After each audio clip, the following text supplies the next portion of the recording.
আমি পরিষ্কারভাবে সকলকে একটা কথা জানিয়ে দিচ্ছি,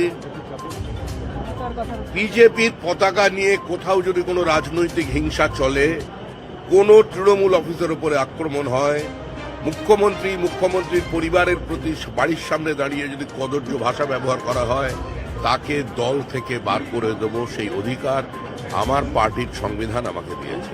এক, প্রশাসনকে দেখতে হবে বিজেপির পতাকা হাতে নিয়ে বা কেউ কোনো অটো স্ট্যান্ড, কোনো টোটো স্ট্যান্ড, কোনো কারখানা মালিকের থেকে যদি টাকা পয়সা চায়, নিতে চায়, কঠোরতম ব্যবস্থা নেবেন, তাকে গ্রেপ্তার করবেন, কোনো রং দেখে কাজ করবেন না। কোনো রাজনৈতিক হিংসার জায়গা পশ্চিমবঙ্গে নেই। এই রাজনৈতিক সংস্কৃতি বন্ধ করতে হবে, এর জন্যই পশ্চিমবঙ্গের মানুষ পশ্চিমবঙ্গে নেই। এই রাজনৈতিক সংস্কৃতি বন্ধ করতে হবে, এর জন্যই পশ্চিমবঙ্গের মানুষ